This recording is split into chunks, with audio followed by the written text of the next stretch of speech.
Os dois textos que nós vamos ler vai estar pertinho um do outro. Depois nós vamos ler Juízes, vai estar bem vizinho. São contemporâneos aí os irmãos. Quantos nos visitam aqui nessa noite? Dê um sinal com sua mão. Amém. Muita gente, que bom. Que a igreja diz a eles, são bem-vindos em nome de Jesus.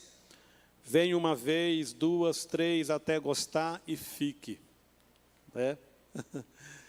Nós temos alguns irmãos viajando, né? Inclusive o pastor Salomão está viajando. Mas daqui a pouco todo mundo já retornou, já está prestes a começar as aulas, né? Então o pessoal vai começar a retornar. Vocês acharam aí Samuel? Vamos ler a partir do verso 1.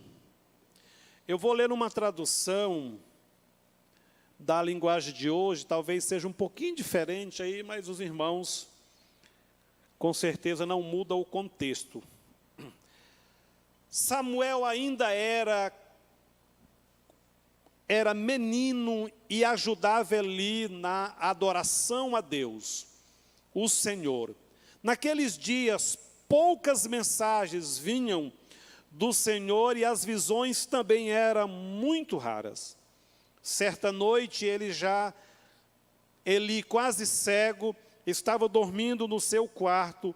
Samuel dormia na tenda da congregação, onde ficava a arca da aliança, e a lâmpada de Deus estava acesa. Então o Senhor Deus chamou: Samuel, Samuel. Estou aqui, respondeu ele. Então correu para onde Eli estava e disse: o Senhor me chamou, estou aqui.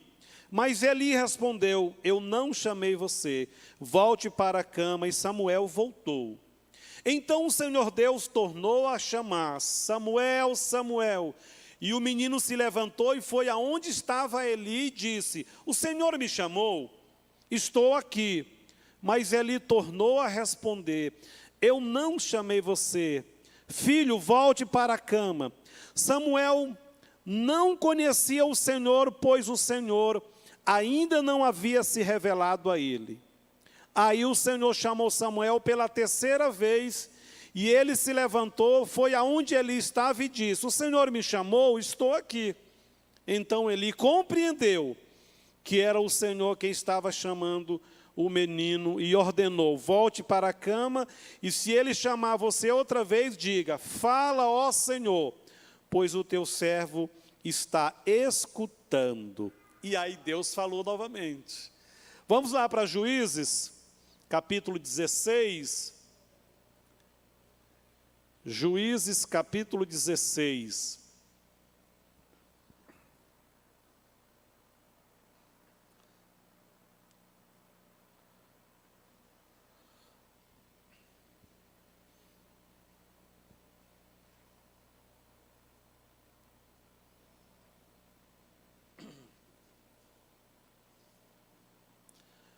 Aleluia!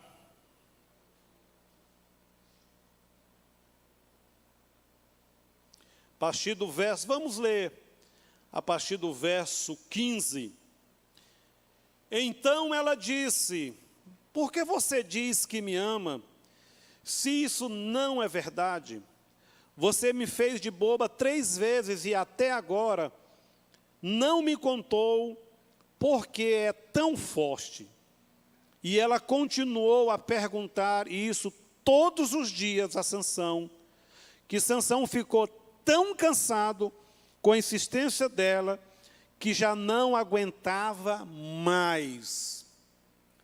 Diga, Dalila, insistia todos os dias, para que Sansão revelasse o segredo da sua força. E o texto diz que ele ficou tão pressionado, tão irritado com aquele negócio, que ele revelou o coração. A sua versão deve ter dito aí que ele abriu o coração, entregou totalmente o coração. O nosso tema nessa noite é vivendo. Põe o tema aí, não tem jeito, né? São escolhas perigosas. Diga comigo, escolhas perigosas.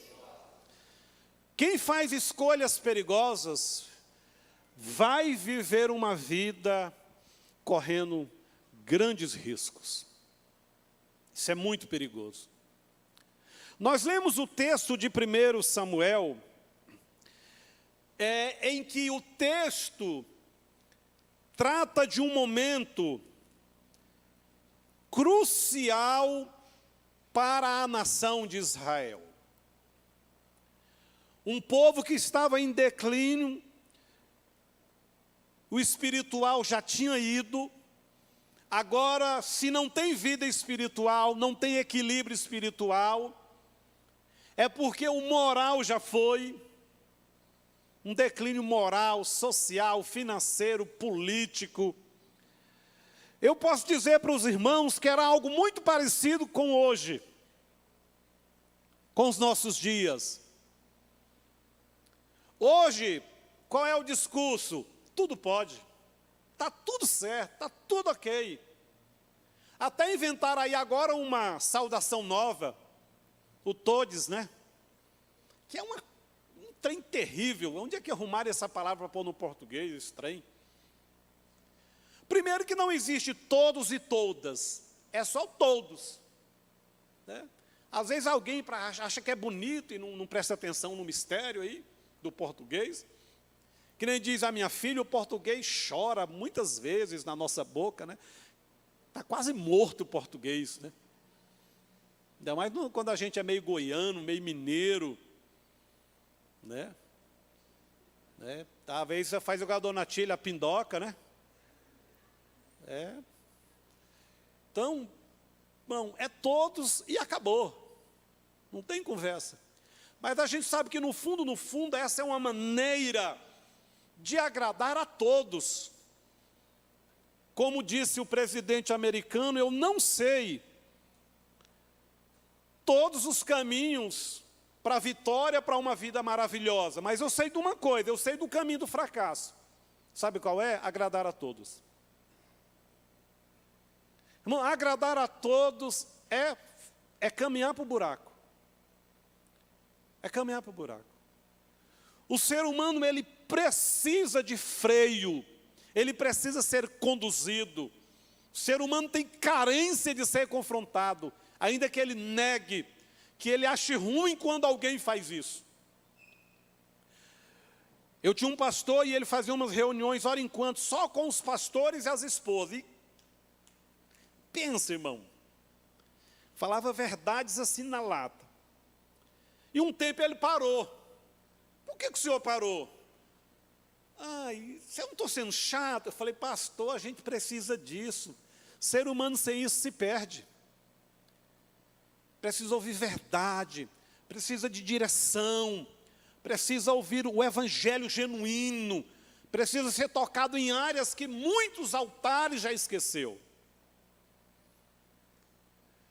E até para essas instruções nos levam a vigiar quanto às nossas escolhas, quanto aos nossos desejos, às nossas buscas. A gente precisa disso. Samuel, uma criança que é colocada no templo e os pais vão embora. Ele tinha nascido para esse propósito, era o voto que os seus pais fizeram. Quando ele foi desmamado, ele já foi levado. Quantas irmãs aqui, depois de 2 anos, teria coragem de entregar o menino na casa de oração e deixar lá a menina? Eu acho que não tem, né? Nem precisa pedir para levantar a mão que não tem, né? Tem alguns que têm determinada hora da noite, determinado momento, fica com vontade, né? Vou levar esse menino para o altar do Senhor e deixar lá. Porque tem uns meninos que é pimenta, irmão. O negócio é muita energia. É muita energia. Não era o caso de Samuel. Samuel era um menino extremamente ministrado, abençoado, maravilhoso. E a escolha de seus pais vai mostrar que ela atingiu em cheio o coração de Samuel, e isso também é visto no seu estilo de vida. Samuel é entregue no templo. para uma família que estava vivendo debaixo de depravação. Eli era o profeta da época. Eli era também um juiz. Mas a Bíblia diz que ele já estava quase cego, não só fisicamente, mas no aspecto de dar direção, no aspecto de comando, aquela ação profética mesmo, ele também estava praticamente parado e cego. Além de fisicamente já não ver quase nada, na questão da postura, do comando, ele também estava longe de agradar a Deus. Os seus filhos eram piores, horríveis, tanto é que morreram na guerra. Deus deu uma revelação a Samuel e disse: vai morrer todos. Deus disse que riscaria a memória da família de Eli da terra. Tamanha foi a palavra de juízo, dura. Isso veio se cumprir bem depois aqui. Você pode ler depois no livro de Samuel. E esse menino é colocado em meio a um cenário de um culto complicado, de uma liderança complicada. Só para os irmãos entenderem o nível da situação da família sacerdotal, dos filhos de Eli, eles tinham vida sexual no templo. Não só com as mulheres que concedia, porque quando não concedia, eles abusavam. Agora, você imagine a agressão desse tipo de ato acerca da santidade de Deus. Um lugar, irmão, que foi consagrado, ungido, e que a glória de Deus encheu esse lugar. Lá estava a arca da aliança, ali estava o objeto que expressava a presença de Deus. E alguém chegar ao ponto de fazer escolhas tão loucas, ao ponto de pecar na casa de oração. E talvez você pense que isso só aconteceu naquele tempo. Alguns anos atrás eu fui convidado a dirigir uma igreja. Sabe aquele convite que você não tem saída? Você vai? Falei, meu Deus, eu vou ter que dirigir essa igreja. Vai. O pastor falou, olha, acho que lá tem uma cabeça de burro enterrado, que aquilo não cresce, aquilo é só problema. Eu nunca vi uma igreja tão embirada. Embirada é uma coisa quando está bem complicada, é repolho. Amarrada. E lá vai eu e a Meire, a Vitória era pequenininha. Fomos para aquele lugar, um bairro longe. Eu falei, Deus, a primeira coisa aqui é fazer uma campanha de oração de madrugada para saber qual é a cabeça de jumento, onde está enterrado. Eu já sabia de uma coisa, tinha muito pecado escondido. Eu sabia, irmão. Quando a obra de Deus não flui, tem pecado. Começamos um propósito de 40 dias de oração de madrugada, 20 para as 5 até as 7. Tinha umas 2 semanas eu tive uma revelação. O meu irmão caçula mora no Pará e ele veio aqui fazer um curso, então ele agarrou comigo na oração. E aí o relógio despertou. Falei, dessa eu tive uma revelação terrível. Ele falou, o que foi? Eu sonhei que os ralos da igreja, do banheiro, da casa aqui do lado, onde fica a cozinha da igreja, eles tudo borbulhava, e tanta sujeira, e nós agarrávamos uma mangueirona daqueles de bombeiro, a bichona, aqueles que vêm nesses carros pipa, não tem uma mangueirona, e eu agarrava essa mangueira e ele, pensa numa água forte. Não parava de sair sujeira dos ralos, não. Aí, limpando. Aí eu falei, Deus, vamos abrir aquela, não tem uma caixa que fica na calçada, que fica nesse avançado, porque é lei, né, tem que ter uma caixa. Falei, vamos ver essa caixa? Aí nós tiramos a tampa, irmão.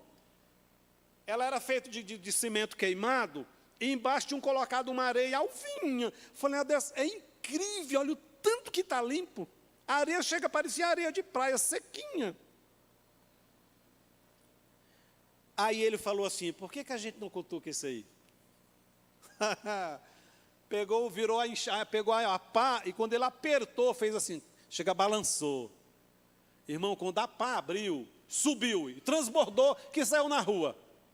Tinha de tudo, mods, camisinha, cigarro, saiu tudo lá de dentro. Falei, o sangue de Jesus tem poder. E aí eu fui orar. Aí o Espírito Santo falou para mim, tudinho. Falou, aqui tem pecado, até sexual aqui, ó, dentro dessa casa de oração. Atrás de um gabinete pastoral, um infeliz do louvor lá, pegou uma menina lá e tinha vida sexual lá. Irmão, eu reuni esse povo, e tacamos oração, e pecado, e confissão de pecado. Tinha uns 3 no louvor que usava droga mesmo, maconha. O negócio era podre. Eu paguei um preço de guerra espiritual para aquela igreja ser liberta, que você não tem ideia. O tanto de batalha espiritual, de oração, de jejum. Hoje está lá. Às vezes a gente fala dessas coisas complicadas que a Bíblia relata, e a gente pensa que isso não acontece hoje. Se vacilar, acontece na minha casa, acontece na sua, acontece até aqui, se a gente vacilar. Não cuida não, não vigia, não faz as escolhas certas não. E isso não acontece da noite para o dia. O diabo é muito esperto, ele vai plantando uma sementezinha, uma coisinha aqui. Ah, isso pode. Ah, não, esse filme só tem uma ceninha assim. E aí, irmão, se você não vigiar, o diabo entra na sua casa. Entra. Mas entra mesmo. Porque eu nunca vi um apelo sexual quanto nos nossos dias. Antigamente, um desenho animado não tinha nada de apelo de sensualidade, sexualidade. Hoje tem. Desenho animado para criança está falando de sexo, de beijo na boca, etc, etc. Então, nós estamos num meio muito parecido com o que Samuel viveu. Um mundo apodrecido, uma sociedade apodrecida. São coisas tão terríveis que não dá para falar aqui. Tão terrível. Um dia desse, um rapaz me liga desesperado. Pastor, estava olhando uma menina aqui, então... E aí ela chegou em mim, pediu o telefone, e depois do culto me mandou umas mensagens. Eu estou assustado.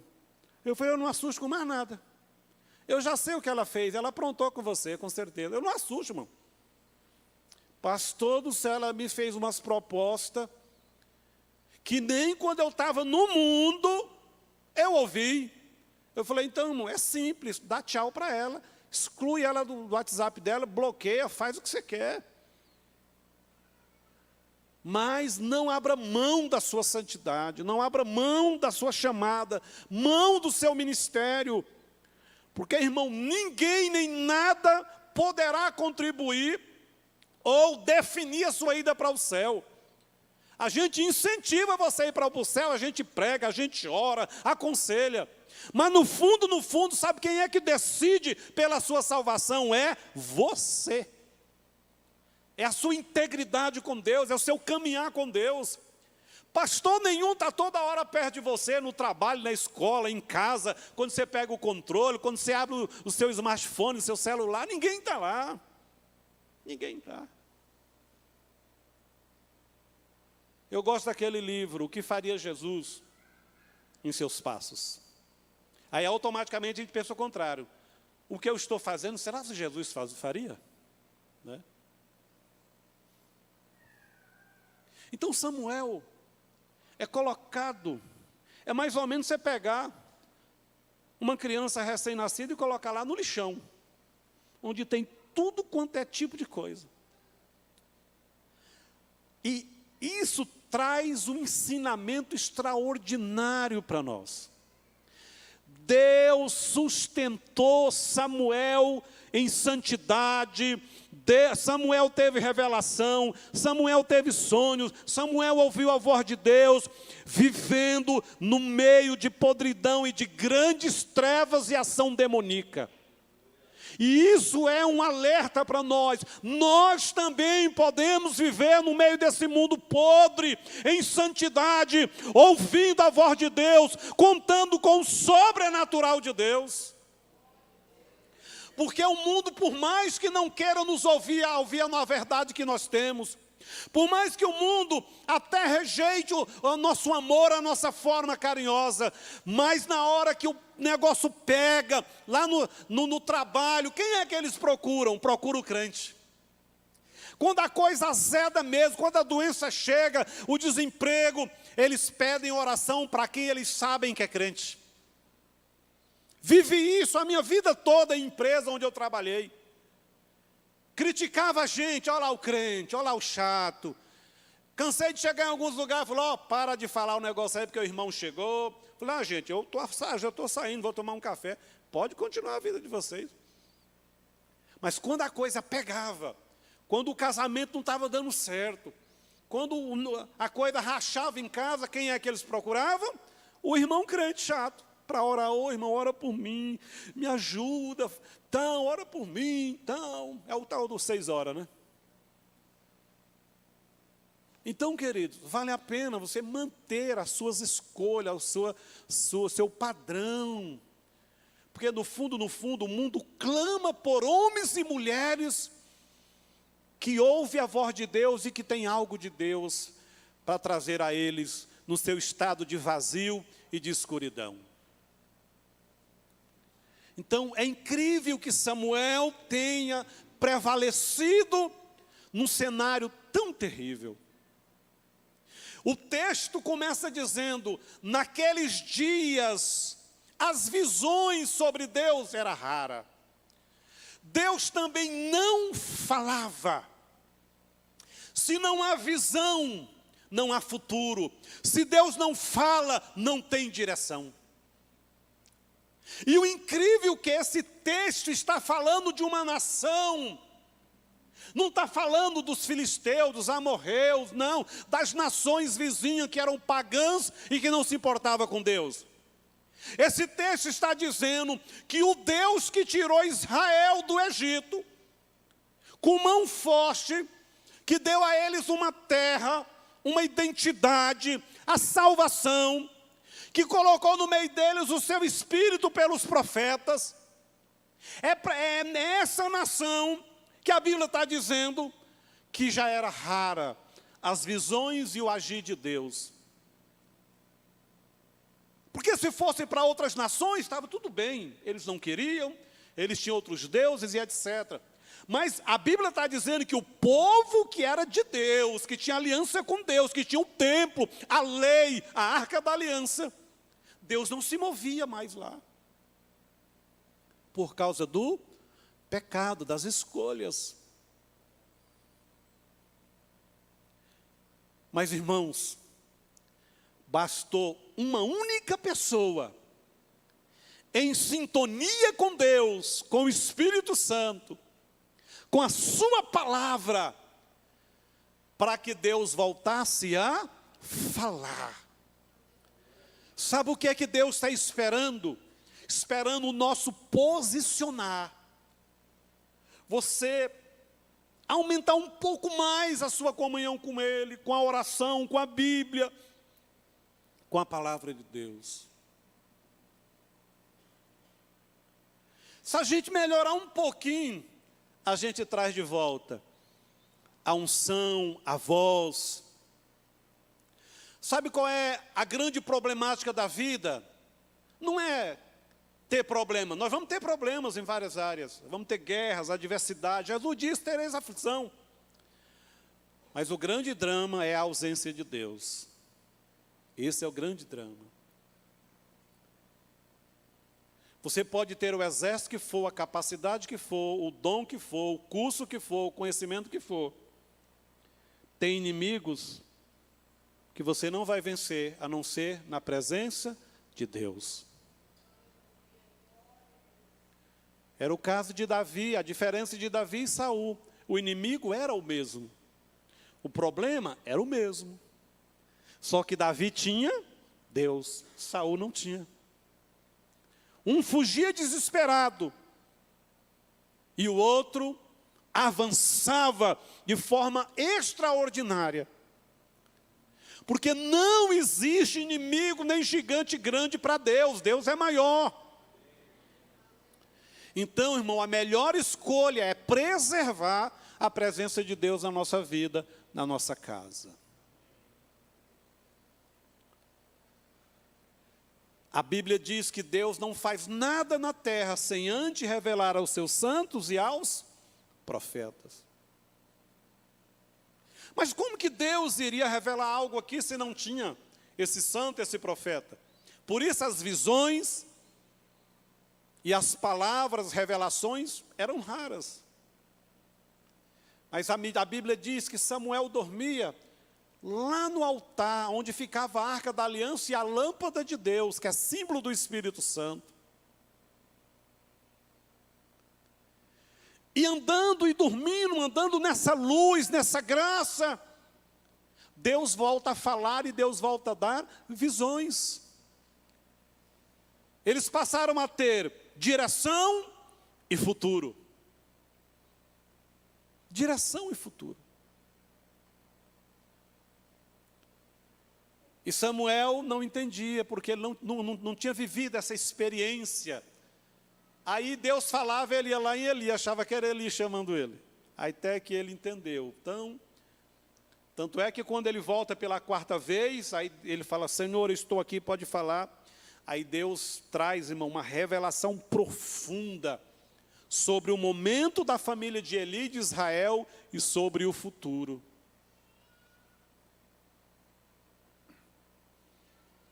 Nós temos medo do futuro, porque às vezes a gente não tem a intensidade que a gente precisa com o Deus no nosso presente. Quem tem intensidade no presente com Deus, não tem medo do futuro, não tem ansiedade.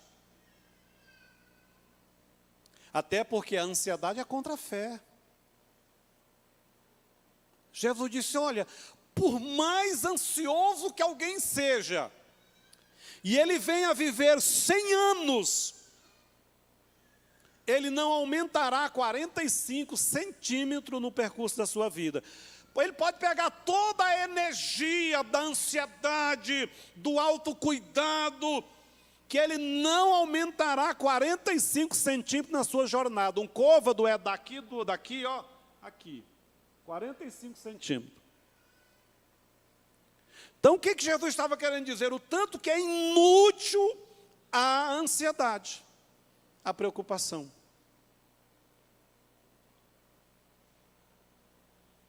O quanto é inútil. Porque Hebreus 11 diz assim, Deus se torna galardoador daqueles que o buscam. A palavra galardão no original é presente, ele dá presente. É necessário que aqueles que buscam a Deus creiam que Ele existe. E crendo assim, Ele se torna galardoador dos que o buscam. Samuel decidiu buscar a Deus. E a Bíblia diz que nenhuma palavra do exercício ministerial de Samuel caiu por terra. É forte, não é?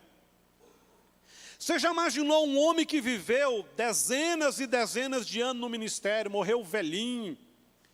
Nunca uma direção que ele deu, um liberar profético caiu por terra. Se cumpriu tudo. Tudo.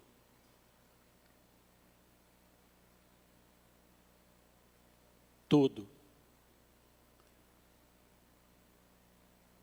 Aí nós temos o segundo personagem que nós lemos, Sansão. Muito conhecido, né? Porque tem filmes que ele é um sarado com aquelas tranças. Do mesma forma que Samuel nasceu de milagre, porque a mãe era estéril, foi o caso de Sansão. Ambos nasceram para um propósito. Ambos tiveram visitação de Deus e unção e propósito. Mas as escolhas de Sansão foram terríveis. Talvez você pense assim, não, mas é porque Samuel não tinha fraqueza, Samuel alcançou assim um padrão de santidade, que ele não passava por tentações. O que é que vocês acham? Conversa, irmão, Jesus passou tentações. Você acha que Jesus não tinha vontade de tomar umas, de sair com uma cidadã. Mas claro que tinha, ele era homem, ele era carne. Por que que a Bíblia tem dezenas e dezenas de textos falando que Jesus estava orando e jejuando? Porque se ele não fizesse isso, ele iria cair. Assim como o primeiro Adão caiu, não vigiou. Cristo é considerado o segundo Adão. O primeiro Adão era a alma vivente. O segundo Adão é Cristo, é espírito vivificante. Ele não só tem para ele como quem encosta nele, recebe vida, recebe força, graça. É maravilhoso.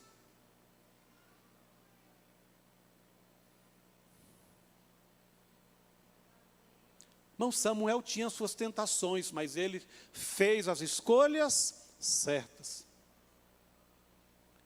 Sansão tinha uma fraqueza que a Bíblia revela, era a questão sexual. Ele tinha um problema na alma e na sua vida sexual. Irmão, Sansão foi escolhido de forma tão extraordinária que o anjo deu instrução até como o menino seria criado, até a alimentação. É brincadeira? Deus se preocupou de ensinar os seus pais para criar, até dando a receita, era mais ou menos como você vai na nutricionista, né? Ela dá aquela tabela, a dieta. Ele não podia tocar em nenhum tipo de cadáver, ele não podia cortar o cabelo, esses eram os 3 votos do Nazireu, ele não podia tomar vinho.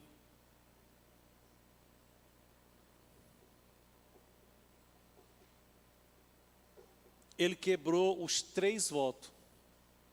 Os 3 votos. Matou um leão, dias depois passa lá, um enxame de abelha fez cada nos ossos do leão, ele foi lá, tocou naquele leão, comeu do mel. Quando ele casa com uma prostituta, porque eu nunca vi, outro trem terrível isso, assim, meia dúzia de versículos, ele passa na vida de 4 prostitutas. Não, é sem lógica um negócio desse. A Bíblia diz que, como era costume dos jovens, dar um casal, havia vinho abundante no casamento, naquela cultura.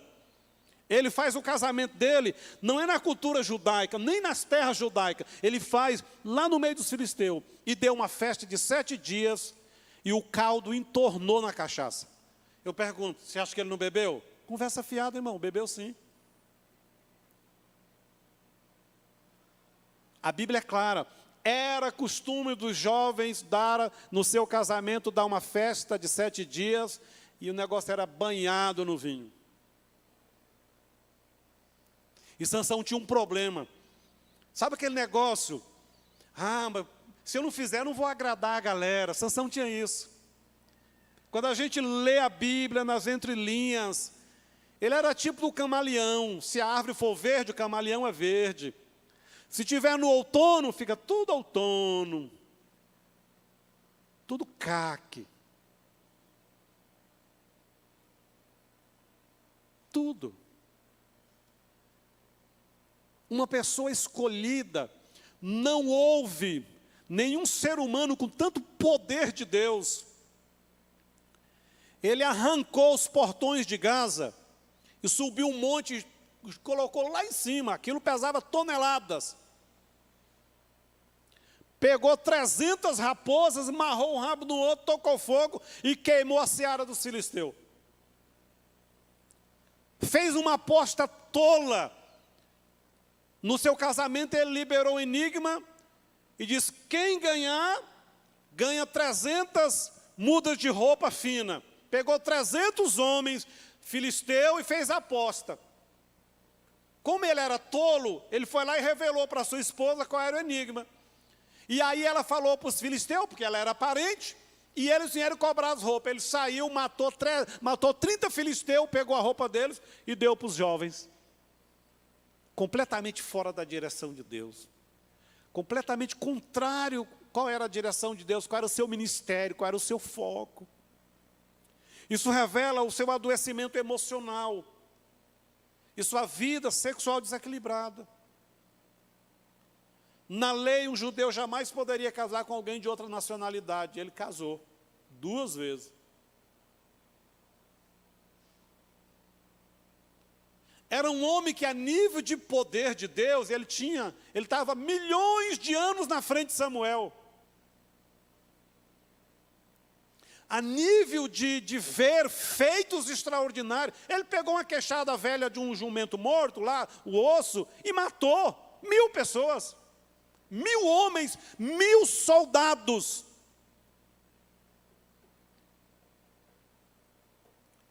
Mas a Bíblia revela que as suas escolhas foram terríveis. Terríveis. O irmão não vigiava. E quais foram as consequências das suas escolhas? Foram tantas que dá para fazer um livro. A primeira consequência das suas escolhas foi a ilusão. Quando a gente olha o versículo 20 de Samuel, Juízes 16, a mulher gritou: Sansão, os filisteus estão chegando. E ele se levantou e pensou: eu me livrarei deles mais uma vez. Iludido, já não tinha mais nada de Deus, não tinha nenhum poder, não tinha nenhuma direção, nenhuma força. Mas ele estava iludido, porque ele brincou com isso várias vezes. Sabe aquela história de brincar com fogo e achar que não vai se queimar? Atravessar o sinal vermelho e achar que não vai bater?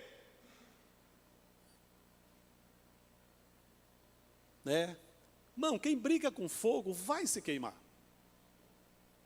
Ah, vou para um cantinho com a namorada, vai ficar tudo bem, eu tenho controle. Eu não tenho não. O padrão tem que ser o de José. Sai correndo, larga, irmão, a camisa, larga tudo. Se fica perto, cai. Primeira consequência, iludido. Ele achava que ainda era homem de Deus, que ele tinha poder, que ele ia arrebentar com tudo. Caiu. Queridos, o diabo, ele é mentiroso, ele te promete vida e te mata, promete liberdade e te escraviza, promete prazer e te atormenta. O pecado é uma fraude.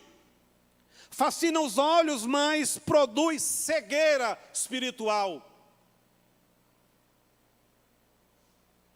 O diabo é fraude.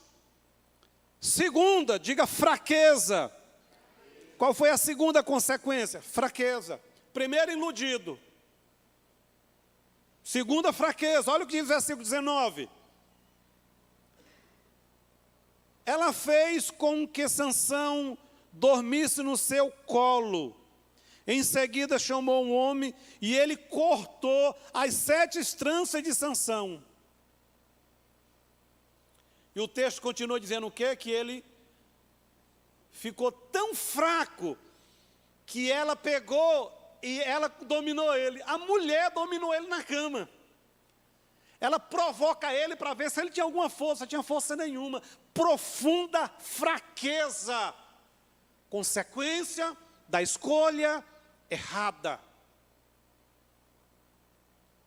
Aquele homem que jogava tudo no chão, ela prende ele na cama, dá uma sacudida, ele não consegue sair. É isso que as escolhas erradas fazem. Quando você acorda, você é alguém que está debaixo, vivendo uma ilusão, está em profunda fraqueza. A nossa derrota não é resultado da presença do inimigo, mas da ausência de Deus. Você pode repetir? As nossas derrotas não é consequência do tamanho do inimigo, mas é a ausência de Deus.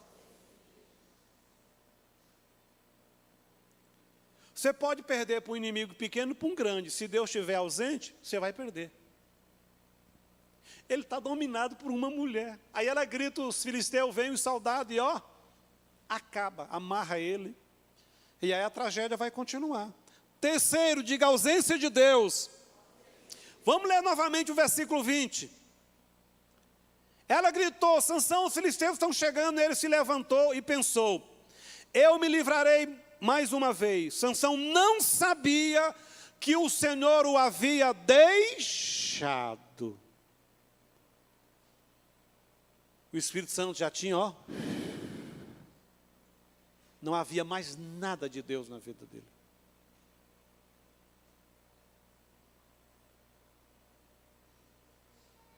Pastor, isso pode acontecer com a gente hoje? Pode. Pode.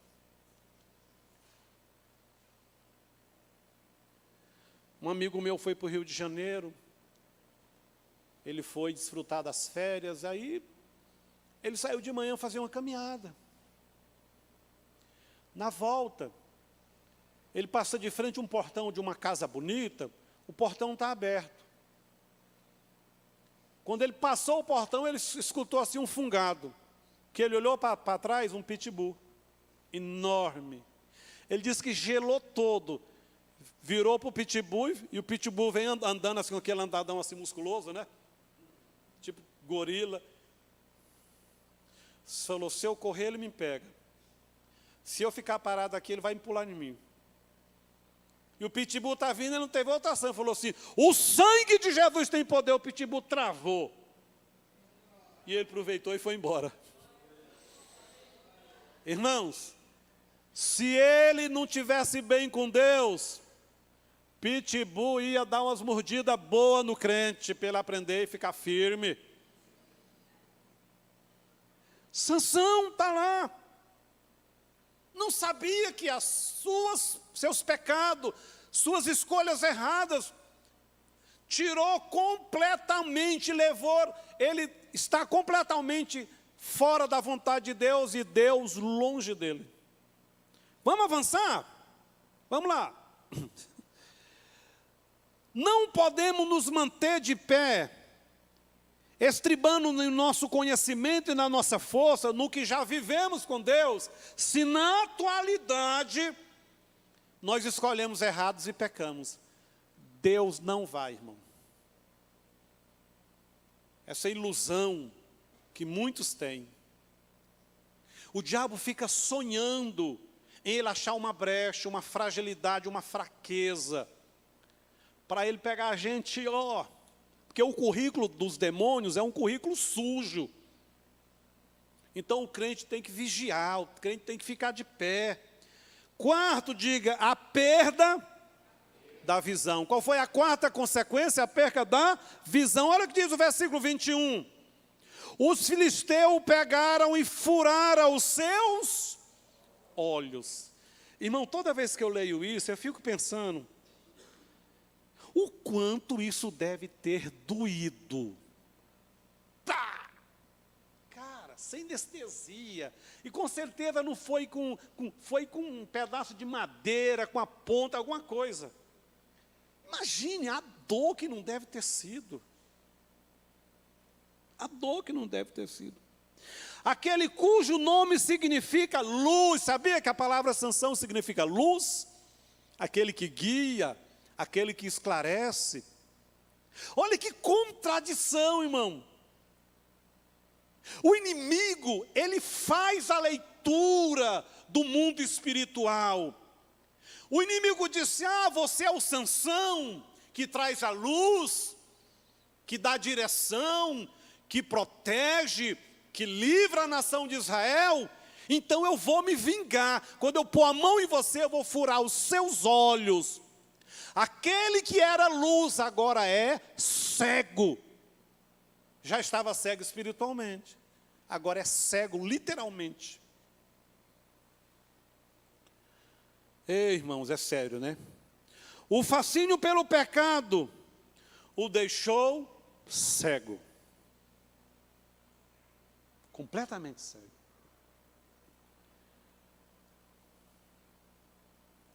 E o diabo é tão sujo.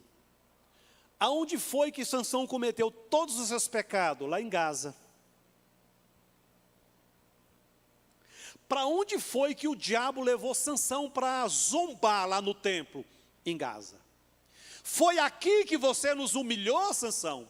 Foi aqui que você revelou o poder de Deus? Foi aqui que você venceu os inimigos de Deus? Por nós vamos zombar de você e do seu Deus no mesmo lugar que você foi vitorioso e que deu lugar ao pecado.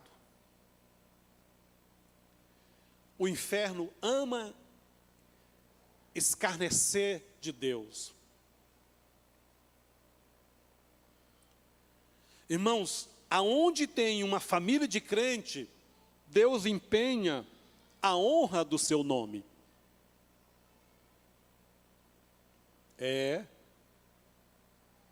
Certa vez uma missionária falou: irmão Eudes, vamos ali fazer uma visita, e o negócio lá é feio. Era um irmão que era um piloto, o cara tinha um emprego muito bom, pilotava avião, e uma família muito bonita, e esse cara começou, ceder aos assédios dos aeroportos, mulher bonita, e etc, tal. E ela falou: vamos lá, porque o casal vai separar. Chegamos lá, nós entramos no portão, ela falou assim: irmão Eudes, tem demônio no quintal. Nós passou pela sala, falou assim, que está cheio de demônio. Nós fomos para a cozinha tomar café, está cheio de demônio, e atrás tinha uma área. E ela via mesmo, era uma mulher muito usada por Deus. Ela falou: irmão Eudes, você está aqui comigo, você vai fazer um treinamento. Eu tive o privilégio de ter pessoas maravilhosas no meu início de fé e de ministério. O meu primeiro pastor, numa igreja, tinha 43 congregações, e toda vez que ele ia aconselhar alguém, não importava o nível do problema, ele me colocava do lado para mim aprender. E falava para a pessoa: olha, esquece que ele está aqui. Os ouvidos dele é só para o que ele vai aprender. Irmão, ninguém faz isso. Ninguém que vai confessar pecado quer uma figura lá que não está no contexto. Mas era Deus para me ensinar, para mim me fortalecer, me aprender. E aí ela falou: irmão Eudes, o único lugar dessa casa que não tem demônios é no quarto. Eu falei: mas por que não tem? Porque lá representa o local da aliança do casal. E Deus, é o último lugar que demônio entra. Quando um casal está bagunçando a vida, é no quarto, lá no leito da intimidade. Falou assim: eu vou provar para você que é verdade. Eu vou fazer algumas perguntas, preste atenção à resposta deles. E ela começou a perguntar: fulanos, vocês têm brigado muito? Basta estar em casa e estar junto. Aonde vocês, ali naquela área ali, briga. Aqui na cozinha, briga. Na sala, briga. Não, briga até no portão. Aí ela falou assim: pensa no lugar dessa casa que vocês nunca brigaram. Aí eles parou assim. Rapaz, tem um lugar, nós nunca brigamos no quarto. Ela falou: te falei? Porque os demônios não podem entrar lá. Mas se eles não mudarem de vida, não consertar, eles vão chegar lá. É por isso que você não convida as pessoas que vão visitar você para ir para a sua cama. Você não pode fazer isso. É o seu leito. Ah, minha amiga, vamos se deitar lá na cama para conversar. Não faz isso, não. Esse negócio de melhor amiga, irmão, o que eu já vi de melhor amiga que fez macumba para tomar o marido da amiga? Que deu presente macumbado, peça íntima, chocolate, roupa macumbada. A melhor amiga faz isso. Porque a melhor amiga ou o melhor amigo vai ficando tão perto do seu marido, e ela vai desejando tanto que ela perde os limites, que ele perde os limites. Então, não põe ninguém. Ah, recebi uma visita importante, vou pôr para dormir na minha cama. Nunca faço isso. A cama é minha e da minha esposa. Quem deita lá na nossa cama, só os nossos filhos. Ninguém de fora, nem parente, nem primo, nem irmã, nem pastor, ninguém. Ali é algo meu e da minha esposa, com as exceções, e deve ser pequena. Às vezes você está assim num dia e deita todo mundo na cama. Tudo bem, é os seus filhos. Outro trem que eu já vi demais, irmão, que não é correto. Todo mundo que chega na sua casa, você pega a cama do filho ou da filha e põe para os outros dormir, e põe os meninos em qualquer lugar. Isso não está correto. Não está correto isso. Sabe qual é a mensagem que você fala para eles? que os outros é mais importante do que ele. Isso não é correto. Você quer receber visita? Eu recebo visita assim. Fulano, eu posso ir aí? Pode. No momento que eu tenho é o sofá da sala ou um colchão para pôr no chão.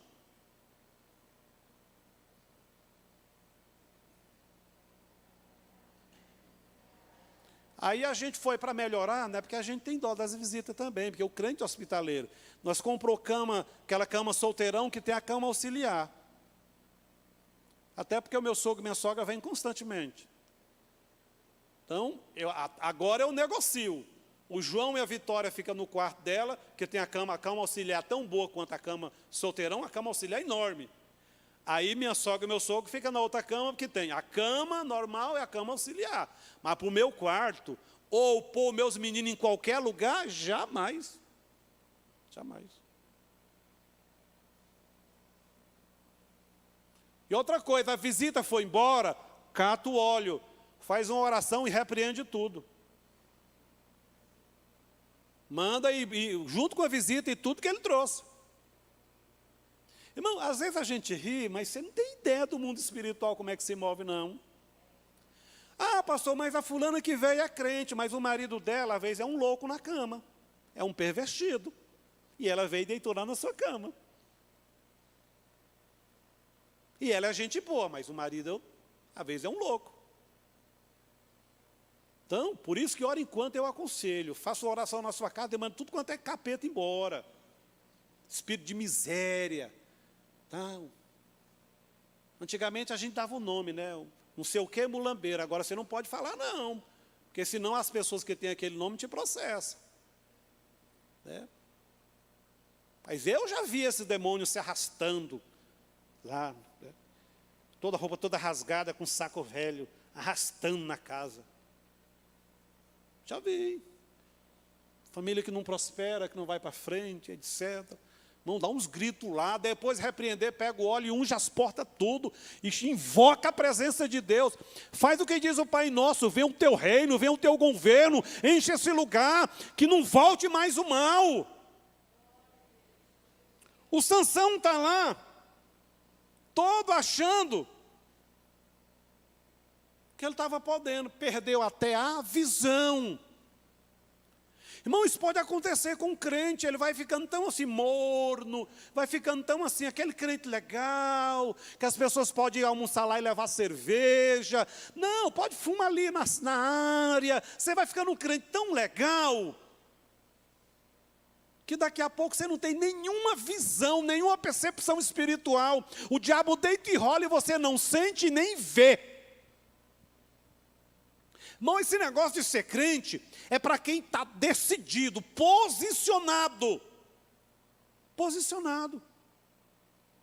Sabe por quê? Se você está posicionado, Deus empenha a honra do nome dEle sobre você e sobre a sua casa.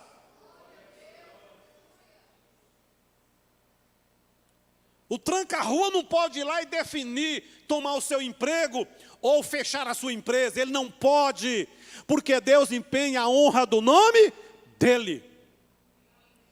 Por que Deus levantou Daniel, seus 3 amigos, para orar? Depois levantou Esdras e Neemias para restaurar Jerusalém. Tanto o livro de Daniel, Esdras e Neemias fala por quê. Deus disse assim, sabe por quê? Eu empenhei a honra do meu nome lá. Eu não aceito o diabo continuar bagunçando. Eu vou restaurar, eu vou levantar, eu vou consertar. O que Paulo diz acerca do seu coração, do seu espírito? Que nós fomos selados pelo Espírito. Você tem o selo do Espírito. Falei domingo passado. O fulano queria avançar no seu processo com entidade. Falou, vou desenterrar um defunto. Quando chegou lá que levantou o machadinho, né, o enxadão, o bicho veio e segurou no ar o enxadão. Você está louco? Essa aqui é do homem lá de cima. Procura outra, seu louco. Eu não quero nada com essa aí. O que tinha lá? Tinha ossos velhos, pedaço de caixão. Mas naquele corpo que estava virando pó, um dia habitou um espírito e uma alma que tinha o selo do Espírito Santo. Se coloque de pé. Você acha que nós não somos importantes para Deus?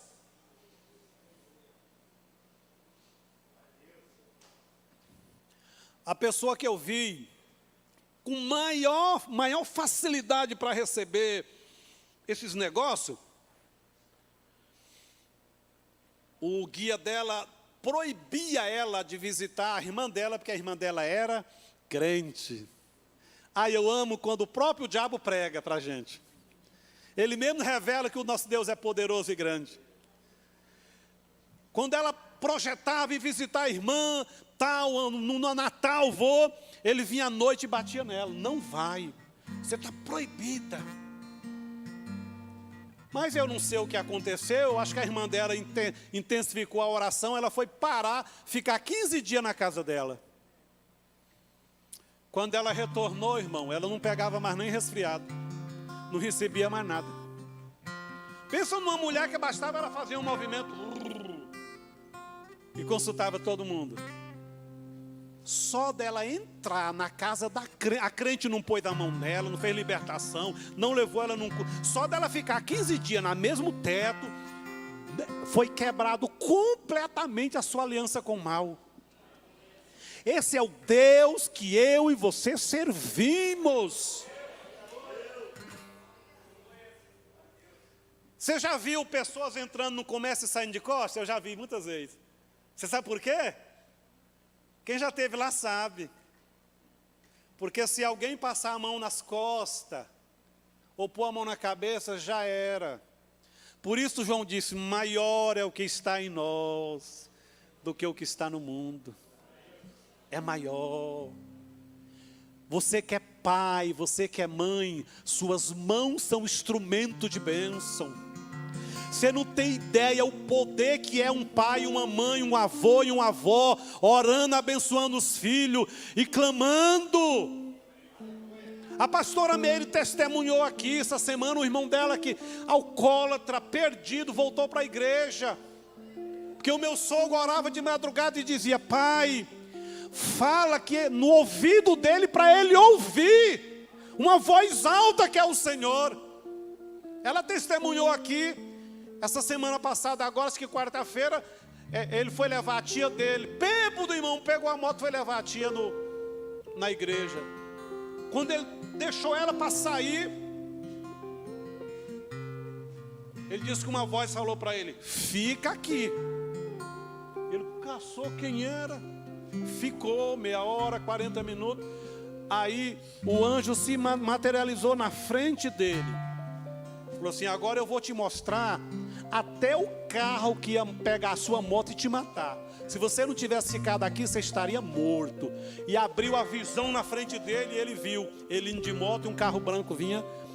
Irmão, Deus permitiu, foi tão forte a visão, que ele sentiu o impacto da batida nele. Ele aqui em pé na frente da igreja, e o anjo na frente dele, ele sentiu tanto o impacto, que ele começou a falar, meu Deus, não deixa eu morrer não, será que eu vou morrer? Meu pai ora por mim, minha mãe, minhas irmãs, meus cunhados, eu não posso morrer assim. Ele viu que estava na frente da igreja, entrou na igreja e reconciliou. Do tipo que o meu sogro dizia, fala no ouvido dele, porque senão ele não conserta, ele é duro. Deus falou. Irmão, essa expressão Deus te abençoe, ela é muito poderosa. É muito poderosa. À noite, põe as mãos sobre os seus filhos. Unge. Você é autoridade. O pai e a mãe, os avós são autoridade. E o incrível é que para Deus não há distância. Deus não tem problema com geografia. Não tem. Não importa se o seu filho está lá no boteco, na boate, nos Estados Unidos, não importa a distância, nem o ambiente. Deus põe a mão lá. Contei para os irmãos aqui já. Minha mãe ia para o terreiro, né, 2 ovelhinhas para o matadouro. E minha irmã nova convertida ajoelhava 7 da noite. E a gente estava lá. E aí aquelas manifestações, quando ia tocar na gente, tirava a mão. Eu não era crente, minha mãe não era. Mas a minha irmã era o escudo da oração. Quando eu aceitei Jesus, fui para a vigília e Deus falou, tomou um vaso e disse: filho, era eu que te guardava lá na casa do inimigo. Lembra que ele tentava pôr a mão em você e não conseguia? Era eu. Irmãos, ore pelos seus filhos e durmam, porque Deus está lá. Deus cuida. Deus cuida. Escolha, decida. Nós estamos começando o ano. Decida servir a Deus.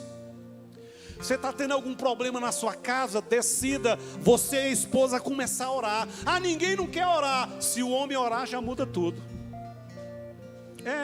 Ninguém quer orar na sua casa. Decida, você, homem da casa, orar. Porque a sua oração vai valer por de todo mundo. E se todo mundo orar, aí o negócio pega mesmo.